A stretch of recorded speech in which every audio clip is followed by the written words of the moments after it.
Hello friends, today we will learn the subject Applied Mechanics, unit number 5, Friction. Today's our topic is Laws of Friction.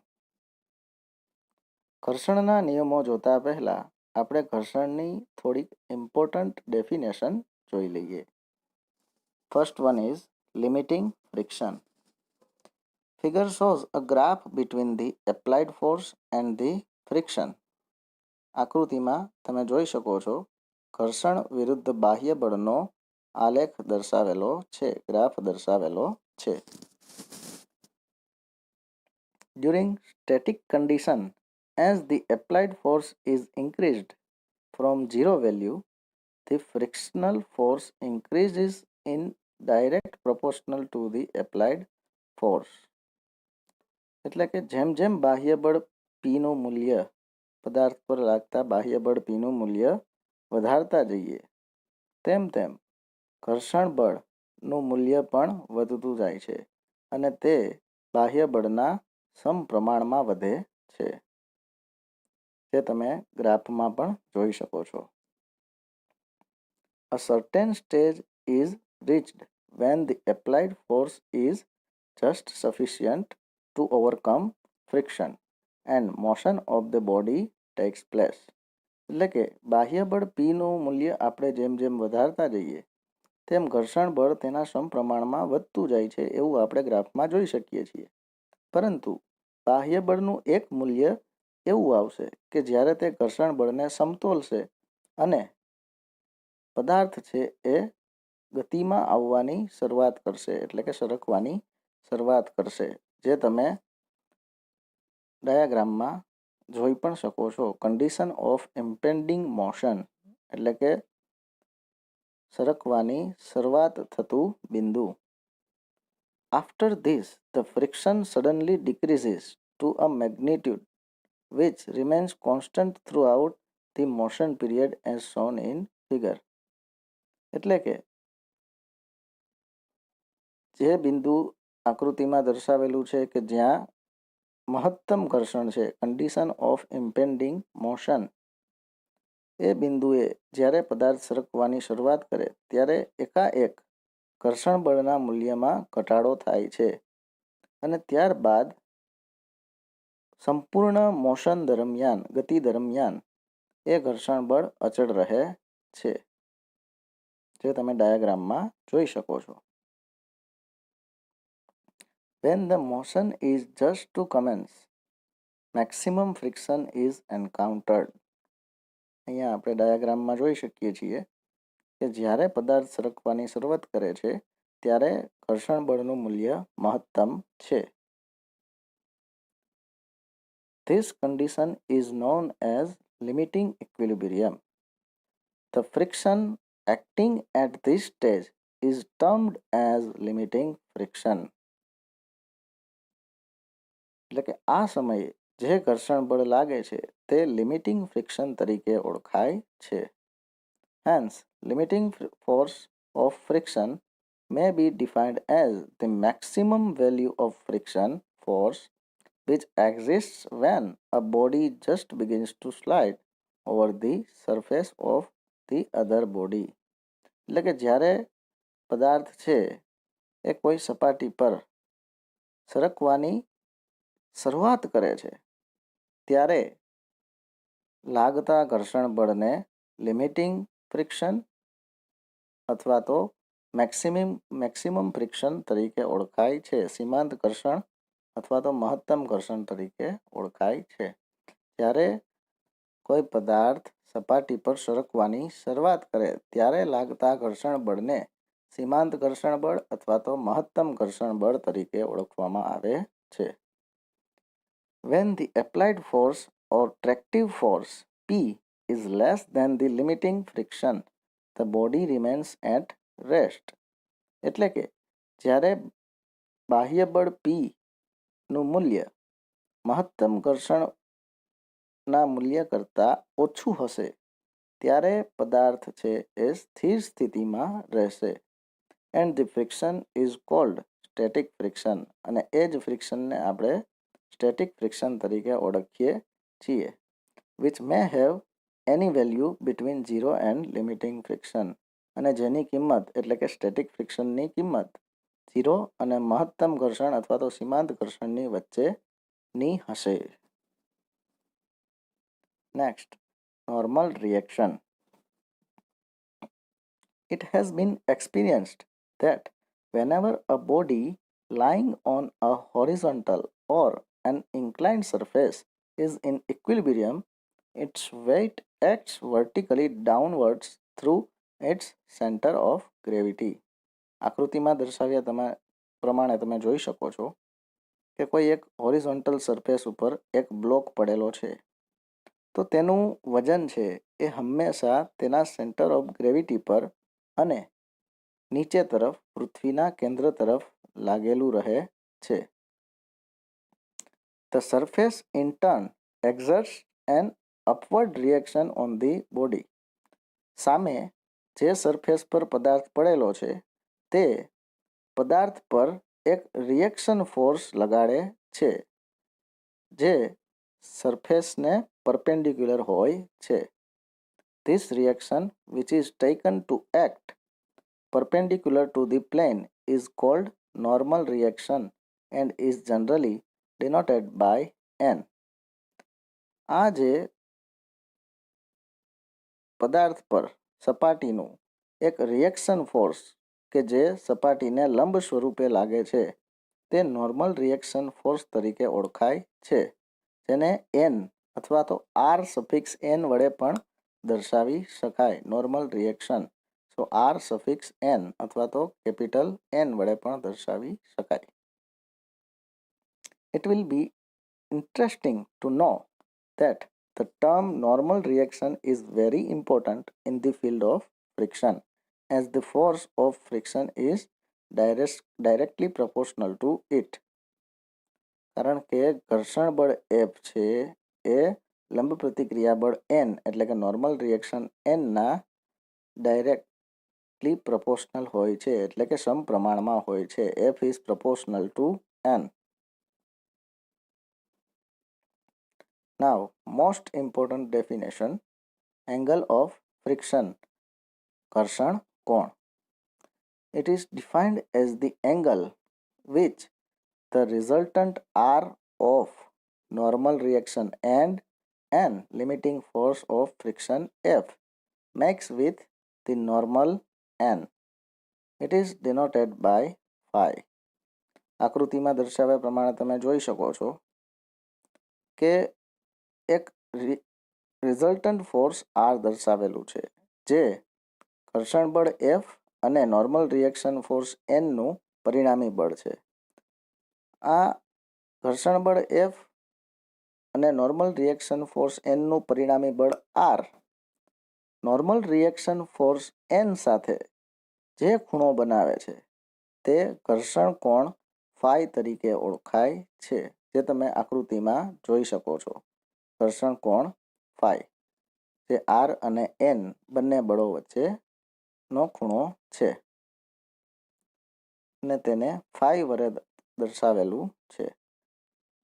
So tan phi is equal to F by n. Tan phi is equal to F by n. આ equation કઈ રીતે આવે એ પ્રશ્ન થતો હશે.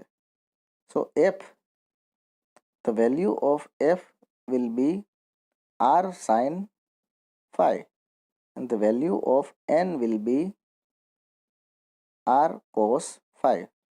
Okay, R છે એના બે ઘટક પાડી શકાય એકબીજા સાથે 90 અંશના ખૂણે. nનું મૂલ્ય છે એ ખૂણાની પાસેનો ઘટક હોવાથી R cos phi થશે અને F ફ્રિક્શન ફોર્સ છે એ સામેનો ઘટક હોવાથી તેનું મૂલ્ય R sin phi થશે. સો F by n will be sin phi by cos phi. So sin phi by cos phi is tan phi. So here written like that, tan phi is equal to F by n. So from that equation, phi is equal to tan inverse F by n.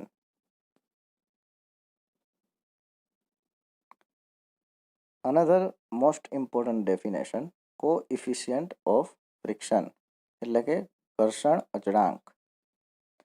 It is defined as the ratio of limiting force of friction to the normal reaction between the two bodies.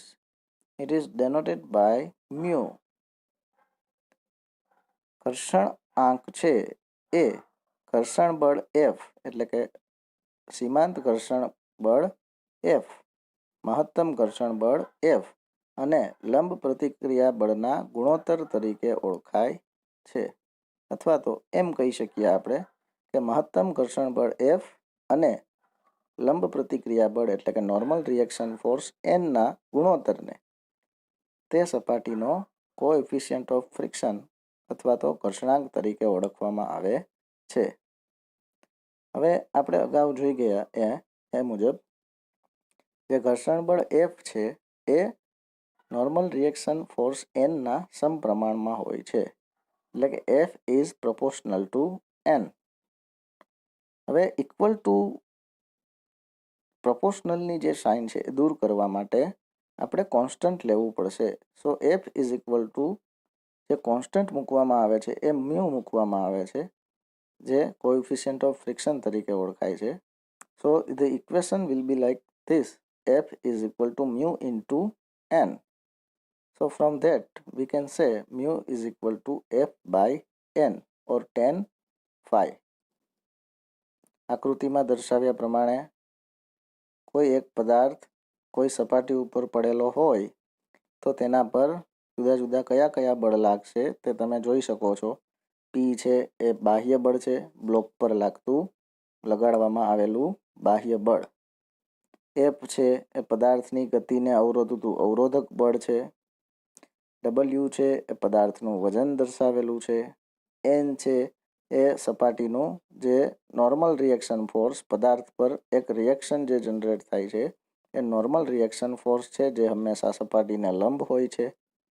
અને જે R દર્શાવેલું છે એ ઘર્ષણ બળ F અને normal reaction force Nનું પરિણામી બળ દર્શાવેલું છે.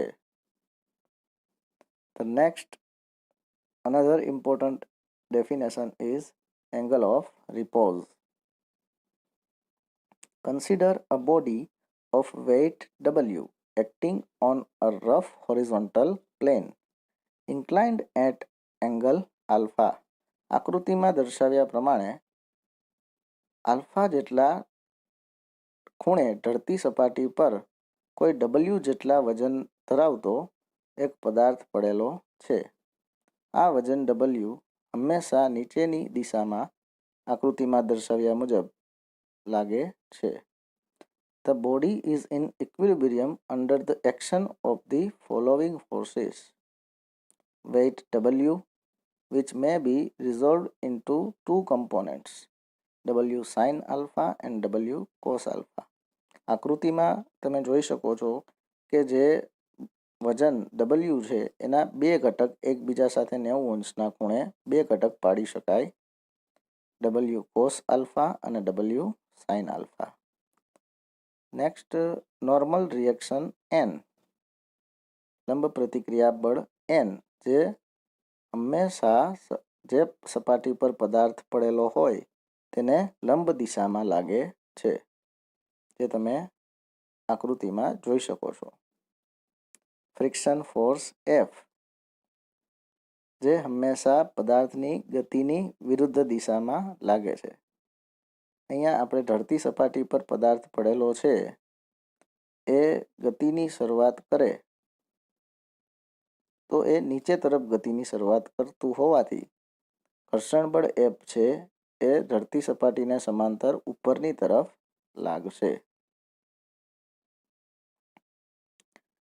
Angle of repose. In the limiting condition, when the block is about to slide down the inclined plane, the frictional force must act up the plane and for equilibrium, considering the forces along the perpendicular to the plane. Angle of repose કેને કહેવાય એટલે કે વિશ્રામ કોણ કેને કહેવાય? તો કે કોઈ પદાર્થ છે એ સામાન્ય થોડા ખૂણે ઓરિઝોન્ટલ સાથે થોડા ખૂણે કોઈ ઢળતી સપાટી હોય તેના પર પડેલો હોય તો કદાચ એ ગતિમાં ન આવે, ઢળતી સપાટીનો ખૂણો ઓછો હોવાથી. પણ ધીમે ધીમે જો એ ઢળતી સપાટીનો ખૂણો વધારતા જવામાં આવે, ધીમે ધીમે સમક્ષિતિજ સપાટી સાથે હોરિઝોન્ટલ સરફેસ સાથે જે ઢળતી સપાટીનો એંગલ છે એ વધારતા જવામાં આવે તો એક એંગલ એવો આવશે, એક પરિસ્થિતિ એવી આવશે કે જે ખૂણે એ ઢળતી સપાટી ઉપર પડેલો પદાર્થ છે એ બાહ્ય બળ લગાડ્યા વિના આપમેળે નીચે તરફ સરકવાની શું કરશે? શરૂઆત કરશે. અને જે ખૂણે ઢળતી સપાટી પર પદાર્થ આપમેળે નીચે તરફ સરકવાની શરૂઆત કરે તે ખૂણાને આપણે એંગલ ઓફ રિપોઝ અથવા તો વિશ્રામ કોણ તરીકે ઓળખીએ છીએ. હવે જુદા જુદા કયા કયા બળ આ પદાર્થ પર લાગશે જે આકૃતિમાં દર્શાવેલા છે. ડબલ્યુ છે એના આપણે બે ઘટક પાડી દીધા છે, ડબલ્યુ કોસ આલ્ફા અને ડબલ્યુ સાઇન આલ્ફા. આ સિવાય બીજું બળ નોર્મલ રિએક્શન ફોર્સ અને એ સિવાય ફ્રિક્શન ફોર્સ એફ. અહીંયા બાહ્ય બળ કોઈ જાતનું લગાડવામાં આવતું નથી. આપમેળે પદાર્થ નીચે તરફ સરકે છે એટલે જે ઘર્ષણ બળ છે એ ઉપરની દિશામાં એટલે કે સપાટીને સમાંતર, ઢાળને સમાંતર ઉપર તરફ લાગે છે. હવે આપણે બધા જ બળો સરખાવીએ તો ઢળતી સપાટીને સમાંતર બળો સરખાવતા resolving forces parallel to the plane, incline plane, તો એફ છે તમે જોઈ શકો છો ઉપર તરફ લાગે છે, જ્યારે ડબલ્યુ સાઇન આલ્ફા છે એ નીચે તરફ લાગે છે. So F is equal to W sine alpha થશે. ઢળતી સપાટીને સમાંતર બળો સરખાવતા સમતોલન માટે આ બળો સરખાવવામાં આવે તો F is equal to W sine alpha થવું જોઈએ. એ જ રીતે ઢળતી સપાટીને લંબ બળો સરખાવવામાં આવે એટલે કે resolving forces perpendicular to the plane, N is equal to W cos alpha થશે. સમતોલન માટે એન છે ડબલ્યુ કોસ આલ્ફા જેટલું થવું જોઈએ. હવે આ એફ અને એનનો ગુણોત્તર લેવામાં આવે તો F by N is equal to W sine alpha upon W cos alpha. અને ઇઝ ઇક્વલ ટુ શું થશે તો કે ડબલ્યુ ડબલ્યુ કેન્સલ થઈ જશે, વધશે sine alpha upon cos alpha. So F by N will be tan alpha. F by N is equal to tan alpha. પરંતુ આપણે અગાઉ હમણાં જોઈ ગયા એ મુજબ આપણે જાણીએ છીએ કે એફ બાય એન છે એને આપણે મ્યુ તરીકે ઓળખીએ છીએ અને આ મ્યુ છે એ ટેન ફાઈ જેટલો હોય છે. સો આપણે બે ઇક્વેશન, એક ઇક્વેશન હમણાં જે મેળવ્યું એ મુજબ F by N is equal to tan alpha અને જે બીજું ઇક્વેશન મેળવ્યું એ મુજબ F by N is equal to tan five. તો આ પરથી આપણે કહી શકીએ કે tan alpha is equal to tan five. So alpha is equal to 5. હવે આલ્ફા છે એ વિશ્રામ કોણ છે, જ્યારે 5 છે એ ઘર્ષણ કોણ છે. સો ઘર્ષણ કોણ અને વિશ્રામ કોણના મૂલ્ય સરખા હોય છે એ આપણે આના પરથી સાબિત કરી શકીએ. The angle alpha is called angle of repose and is equal to the angle of friction when the body is in the condition of limiting equilibrium on an inclined plane. Now, law of static friction. સ્થિત ઘર્ષણના નિયમો. Following are the laws of static friction. The first one is the force of friction always acts in a direction opposite to that in which the body tends to move if the force of friction would have been absent. એટલે કે ઘર્ષણ બળ હંમેશા જે બાહ્ય બળ છે તેની વિરુદ્ધ દિશામાં લાગે છે, જે પદાર્થને ગતિમાં આવતો અટકાવે છે. The second one is the magnitude of the force of friction is exactly equal to the force which tends to move the body. Next, third one is magnitude of the limiting friction bears a constant ratio to the normal reaction between the two surfaces. એટલે કે જે ઘર્ષણ બળ અને લંબ પ્રતિક્રિયા બળ એનનો ગુણોત્તર છે, એટલે કે કોએફિશિયન્ટ ઓફ ફ્રિક્શનનું મૂલ્ય જે છે એ હંમેશા અચળ રહે છે. The force of friction is independent of the area of contact between the two surfaces. એટલે કે જે બે સપાટીઓ વચ્ચે લાગતું ઘર્ષણ બળ છે એ તેમના સંપર્ક સપાટીના વિસ્તાર પર આધારિત હોતું નથી. આ લાઈન ખાસ યાદ રાખશો, જે ઇન ફ્યુચર તમને મલ્ટિપલ ચોઇસ ક્વેશ્ચનમાં પણ કામ આવશે. The force of friction is independent of the area of contact between the two surfaces. એટલે કે જે બે સપાટીઓ સંપર્કમાં છે ત્યારે તેમના વચ્ચે લાગતું જે ઘર્ષણ બળ છે આ સંપર્ક સપાટીના વિસ્તાર પર આધારિત હોતું નથી. The force of friction depends upon the roughness of the surfaces. અગાઉ આપણે જેમ હમણાં વાત કરી એમ કે સંપર્ક સપાટીના વિસ્તાર પર આધારિત નથી, તો એ પણ ખ્યાલ હોવો જ જોઈએ કેના પર આધારિત હોય છે. સ્ટેટિક ફ્રિક્શન છે એ નું મૂલ્ય સપાટીની રફનેસ ઉપર આધારિત હોય છે. સપાટી કેટલી ખરબચડી છે તે મુજબ તેમાં ઘર્ષણ બળ વધારે કે ઓછું લાગશે. આ થયા સ્થિત ઘર્ષણના નિયમો. ખૂબ જ મહત્વનો પ્રશ્ન છે, most important question. Next, laws of dynamic friction, ગતિક ઘર્ષણના નિયમો. The frictional force always acts in a direction opposite to that in which the body moves. એટલે કે ગતિક ઘર્ષણ હંમેશા પદાર્થ જે દિશામાં ગતિ કરે છે તેની વિરુદ્ધ દિશામાં લાગે છે. The second one is the frictional force is directly proportional to the normal reaction between the two contacting surface. બે સંપર્ક સપાટીઓ વચ્ચે જે નોર્મલ રિએક્શન ફોર્સ લાગે છે તેના સમપ્રમાણમાં હોય છે. કોણ? તો કે ઘર્ષણ બળ. ઘર્ષણ બળ છે એ નોર્મલ રિએક્શન ફોર્સના સમપ્રમાણમાં હોય છે. Third one is the magnitude of force of dynamic friction bears a constant ratio to the normal reaction between two surfaces.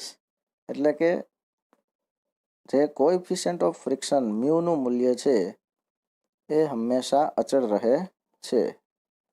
પદાર્થની ગતિ દરમિયાન એ હંમેશા અચળ રહે છે. But the ratio is slightly less than that in case of limiting friction. The frictional force remains constant for moderate speeds, but it decreases slightly with the increase of speed. એટલે કે ખૂબ જ વધારે ઝડપ જ્યારે વધી જાય તો ત્યારે આ ઘર્ષણ બળના મૂલ્ય છે એ અચળ જળવાઈ રહેતું નથી, પરંતુ ખૂબ જ વધારે ઝડપે તેના મૂલ્યમાં ઘટાડો આવે છે. Now let us discuss some advantages of friction and disadvantages of friction. Here you can see in the given different figures advantages of friction વિશે આપણે વાત કરીએ તો આપણે ઘર્ષણના કારણે જ કોઈપણ સપાટી પર ચાલી શકીએ છીએ. જો ઘર્ષણ ન લાગતું હોય તો આપણે કોઈપણ સરફેસ પર ચાલી શકીએ નહીં. આ ઉપરાંત જો ઘર્ષણ ના હોય તો બાઇક છે એને આપણે અટકાવી શકતા નથી, એની ગતિને આપણે અટકાવી શકતા નથી. ઘર્ષણના કારણે જ આપણે બાઇકની ગતિ છે અથવા તો કારની ગતિ છે એને અટકાવી શકીએ છીએ. આ ઉપરાંત આપણે કોઈ પણ પદાર્થ હાથની મદદથી આપણે પકડી રાખીએ છીએ તો એ પણ ઘર્ષણના કારણે આપણે પકડી શકીએ છીએ. એટલે કે કોઈ પણ પદાર્થ આપણે ઘર્ષણના કારણે જ હોલ્ડ કરી શકીએ છીએ. આ ઉપરાંત ચોકની મદદથી આપણે બોર્ડ પર જો ઘર્ષણ હોય તો જ લખી શકીએ. જો ઘર્ષણ ના હોય તો આપણે ચોકની મદદથી બોર્ડ પર લખી પણ શકતા નથી. આ ઉપરાંત મેચસ્ટિક એટલે કે દિવાસળી પ્રગટાવવા માટે પણ ઘર્ષણ જવાબદાર છે. અને last one is fixing nail on the wall એટલે કે ખીલી આપણે દિવાલમાં જે ખૂંચાડીએ છીએ એ પણ દિવાલમાં ખૂંચેલી રહે છે એનું કારણ ઘર્ષણ જ છે. કોઈ પણ સ્ક્રૂ અથવા તો કોઈ પણ ખીલી તમે દિવાલમાં બેસાડો છો હથોડીની મદદથી તો એ ઘર્ષણના કારણે જ એ દિવાલની અંદર રહે છે. જો ઘર્ષણ ના હોય દિવાલ અને ખીલીની સપાટી વચ્ચે તો ઇઝીલી આપણે એ ખીલીને ફરીથી રિમૂવ કરી શકીએ. સો આ થયા ઘર્ષણના ફાયદાઓ. હવે આપણે જોઈએ ઘર્ષણના જુદા જુદા ગેરફાયદાઓ. સોલ્સ વિયર આઉટ એટલે કે આપણા શૂઝ જે છે એ જમીન પર ચાલવાથી ઘસારાને લીધે ઘસાઈ જાય છે. ટાયર્સ વિયરિંગ આઉટ આપણી બાઇક અથવા તો કારના જે ટાયર છે એ પણ ઘસાઈ જાય છે. સ્ટોન સ્ટેપ્સ વિયર આઉટ એટલે કે કોઈ પણ સીડી છે એના પગથિયા પણ અમુક સમયે ઘસાઈ જાય છે ઘસારાને કારણે. આ બધા ગેરફાયદાઓ થયા. બ્રેકના પેડ જે હોય છે એ પણ ઘસાઈ જાય છે બ્રેક વારંવાર લગાવવાથી. આપણે સાયકલ લઈને એક જગ્યાએથી બીજી જગ્યાએ ગતિ કરીએ છીએ તો એ સાયકલની ગતિ પણ ધીમે ધીમે ઘટે છે. જો બાહ્ય બળ આપવાનું બંધ કરી દેવામાં આવે તો ઘર્ષણના કારણે એ સાયકલની સ્પીડ છે એ ધીમે ધીમે ઘટતી જાય છે. અને the last one is friction causes heat એટલે કે ઘર્ષણના કારણે આગ લાગવાની શક્યતા પણ રહે છે. આ ઉપરાંત આપણે જોઈએ એક ગેરફાયદો તો ઘર્ષણના કારણે અવાજ ઉત્પન્ન થાય છે. સો ઘર્ષણ છે એ નોઇઝ પોલ્યુશન માટે પણ જવાબદાર છે.